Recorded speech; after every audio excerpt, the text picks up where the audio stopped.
Mga kada, nakakabahala na po talaga ang pagtaas ng bilang ng aksidente sa ating mga kalsada. Nakalulungkot isipin na marami na naman po ang biktima, nasasaktan, at ang mas malala, nawawalan po ng buhay dahil dito. Ano nga bang ugat ng problemang ito? At sino po ba dapat ang managot? Hindi lang po ito simpleng aksidente. Madalas ay resulta ito ng kapabayaan, kawalan ng disiplina at kakulangan sa kaalaman sa tamang pagmamaneho at pagsunod sa batas trapiko. Kaya naman ngayong umaga sa Legally Yours, mahalaga na mapag-usapan po natin ito ng mas malalim. Kasama po ang ating bisitang abogado na si Attorney Kesterson Cua. Attorney, welcome back po to Kada Umaga. Good morning. Good morning, Emma. Pati muna kayo, Attorney. So, good morning po sa ating mga kada. Magandang umaga po. Hello, magandang umaga. Ito pong nababalitaan natin, Attorney, medyo nakakabahala kasi talagang ang lalaking pinsalang nagagawa at saka ang dami po talagang nawalan ng mahal sa buhay, katulad dun sa Esitex at saka dun sa NAIA. Parang hindi mo lubos maisip yung katulad dun sa NAIA na mangyayari yun, di ba? Tama. Tapos ilang taon lang yung bata, di ba? Correct. Ano po bang nangyayari? Ano po bang madalas na nagiging sanhi? Okay. Well, madalas, no, ang nangyayari is either reckless driving o ang nakikita natin ngayon madalas, masyadong pagod yung mga driver. Masyadong pagod, kulang sa tulog, or minsan, kulang rin sa kaalaman. No? Hindi sapat yung training, nagda-drive ng malalaking truck or malalaking bus na hindi man professional ang kanilang lisensya. So, ayun, additional pa yung drunk driving na medyo madalas rin nangyayari, lalo na tuwing gabi. Pero ito pong sa NAIA na aksidente, na pumasa naman po siya dun sa drug and alcohol test, negative naman po.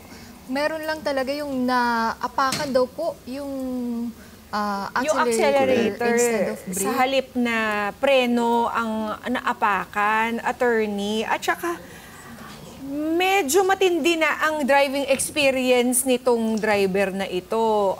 Na-research namin ni Emma, magmaneho pa siya he was a company driver pa in Riyadh for a number of years.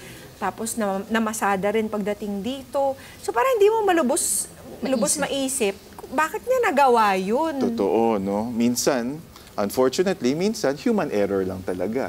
Hindi naman naiiwasan. Ayun, yun yung problema. Paano po kapag ganun, Attorney, sino po ba yung makakasuhan doon? Yung halimbawa, si driver, hindi po siya yung registered owner ng sasakyan. Makakasuhan po ba sila both? Yung naka-register na owner ng sasakyan at yung driver? Yes, Emma. That's correct. No? Pag may nangyari, pag may aksidente, automatic yan. Ang hahabulin ng pulis, ang hahabulin ng gobyerno, yung una, yung driver, dahil siyempre siya yung nagmamaneho. And pangalawa, yung registered owner. Pwede rin po ba Yes. Nakakaloka kasi, Attorney, di ba? Kaya nga siya nasa airport dahil hinatid niya yung boss niya. Dahil umalis ng bansa, nag-travel. Tapos mababalitaan na lang ng boss niya na nasangkot siya sa isang aksidenteng nakamatay ng mga dalawang tao. At naka-injure ng napakarami. So, sino po ang may mas mabigat na pananagutan dito? Kasi no, Emma and Pia, ang hindi alam ng maraming tao ay bilang employer o bilang amo, may responsibilidad tayong piliin ng mahusay yung ating tao, number one. Yun po yung nakakalimutan natin. May responsibilidad po ang amo, ang employer, kahit kumpanya yan o pribadong individual, may responsibilidad silang piliin ng mabuti ang tao. Kaya, pag hindi maayos ang pagmaneho, may aksidente, sangkot sila sa liability. Kasama siya. Pero mas matindi ang sasapitin na penalty Definitely. Driver. Dahil si driver, pag may nangyari, ang kanyang liability ay hindi lamang civil, kundi criminal also. Kaya nga ang nangyari dun sa NAIA, for example, alam natin mga kada na ang nasampang kaso ay reckless imprudence resulting to homicide. Yun na yung pinakamabigat. Yes. Ang imprisonment po niyan ay 6 to 12 years yes, po? At least 6 years. No? Lalo na if may makitang mga additional circumstances na magpapabigat dun sa kaso, talagang medyo... Ano po yung mga additional na yun? For example, kung... If he failed his drug and alcohol test. Yes, ito, swinerte siya, pumasa siya. Pero kung bumagsak siya doon, ibang level ng kulungan yan. Oo. Paano po yung halimbawa, yung mga damage to property. Halimbawa, doon sa NAIA, kitang-kita naman natin, ang daming nabasag yung mga salamin, pati yung... Ang daming damage talaga. Correct. Who's gonna shoulder that? Pati yung mga luggage, yung mga tao, sira. Yes, diba? tama. Oo, and some of Personal those can be very expensive. Alam naman natin. Well, napakasimple kada. Ang rule lang natin dyan, kung sino may kasalanan, siya ang magbabayad. So dito, ang unang magbabayad niyan, o ang primary liability, na kay driver. Dahil siya naman ang nagkasala. Pero pangalawa, dahil napag-usapan natin kanina na Pati yung owner, di ba? Naku, si owner. Kasabwa. Hindi naman sabot, pero kasali siya sa liability. Yun po ang tinatawag natin sa batas na vicarious liability. Kasama po ba talaga? Halimbawa, ito, attorney, kitang-kita sa video, may evidence naman po na si driver naman, wala naman talagang pananagutan si registered owner. Kasama po ba talaga siya? Hindi po ba niya yun maipaglalaban? Oo. Unfortunately, Emma, kasama pa rin si owner sa kaso. Ngayon, kailangan niya ipakita sa korte na maayos niyang pinili yung driver bilang empleyado at wala siyang negligence tungkol dun sa nangyaring yun. So doon, pwede na Pwede siyang matanggal. matanggal doon. Oo. Pero kasama pa rin siya sa kaso. Kailangan lang niya maglagay ng depensa o maghain ng depensa para hindi siya mabigyan ng liability. Ito pala yung mga nagpaparent ng car, no? Yes. Medyo mahirap din pala yun. Wala namang criminal liability yung owner. Generally, wala naman. Malamang siya lang yung magbayad ng lahat kasi alam naman natin, drivers don't really earn that much din, di ba? At napakalaking pinsala niyan. So, mas malaki-laki rin ang kanyang pananagutan. Yung tungkol naman po doon sa aksidente ng bus sa SCTEX, ito naman po, katulad niyan, pampublikong sasakyan to na binibigyan ng prangkisa ng LTFRB.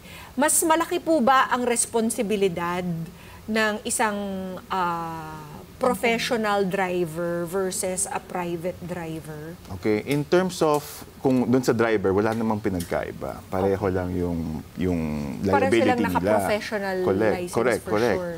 Ang pagkakaiba ay doon sa kumpanya. Okay. Dahil dito sa bus, dahil pampublikong transportasyon Sasakyan ito. to, mas malaki po ang potential liability ng kumpanya dito. Okay. And of course, pwedeng matanggal yung prangkisa nila Okay. if may makitang negligence. No? Okay. Kaya nga para sa mga may-ari ng kotse, whether pribadong individual o kumpanya, napaka-importante po na may-maintain natin yung kotse ng mga ayos. May preventive maintenance. Yes, yung yung tinatawag nilang PMS. Oo. Nakakatawa yung PMS.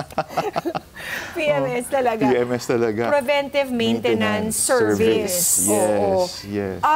So, malamang ang mangyari dito, kapag tinanggalan prangkisa, yung buong line ng company, ng bus company, ay hindi na maka-travel. Correct. Ganun po yun. Tulad nito, suspended sila for 30 days? Yeah, I think more or less around that time. Kasi it's under investigation.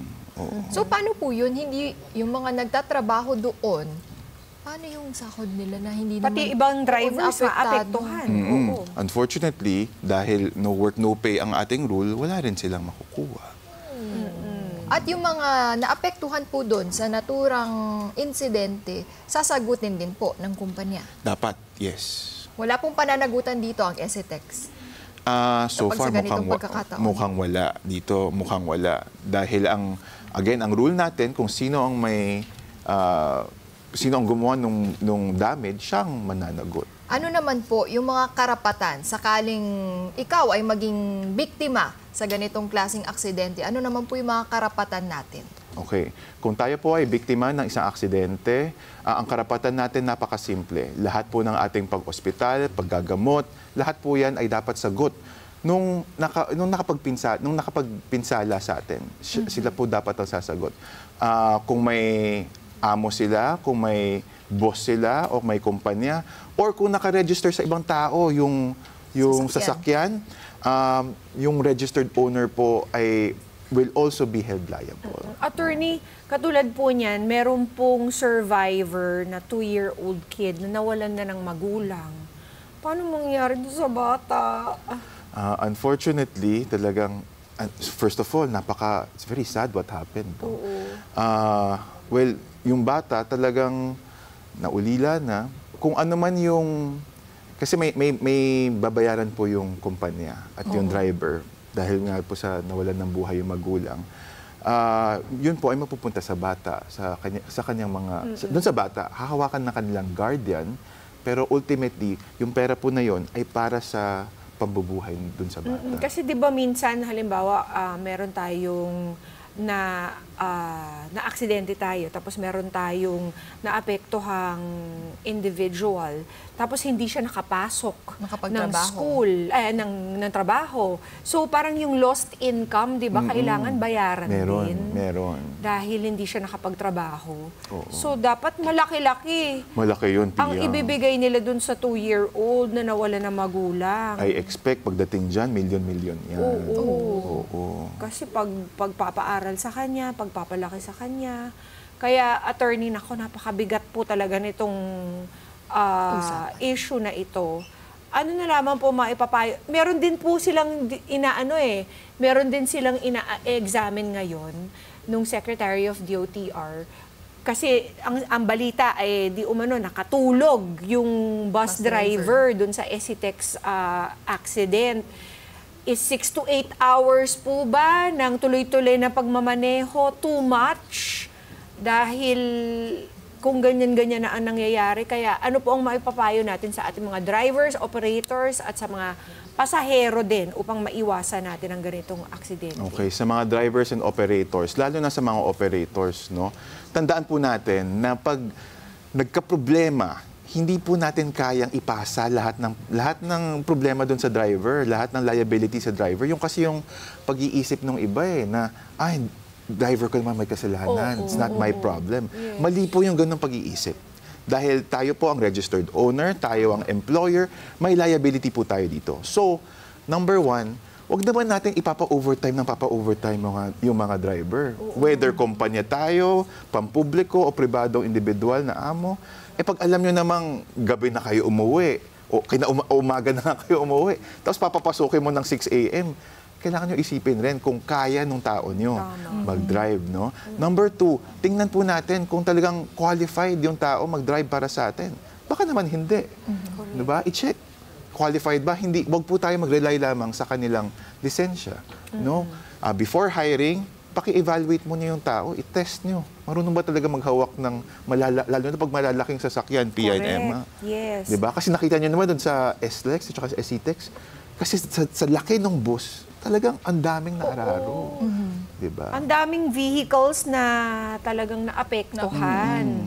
Meron talaga silang specific license for driving such vehicles, Yes. di ba, attorney? Hindi lang basta-basta. Kaya, attorney, maraming salamat po para sa iba pang katanungan at legal consultation sa ating mga kada. Kindly remind them again kung saan po kayo pwede makontak. Pwede niyo po kami makontak sa Skylaw offices. Pwede niyo po mahanap. I-google niyo lang po ang Skylaw offices sa Google. Makikita niyo na po ang aming contact details. Maraming salamat po. Maraming salamat, attorney. Thank you very much po for your time. At least alam na natin ngayon yung mga karapatan natin. Kapag tayo, wag naman sana, nasangkot or tayo ang maging biktima.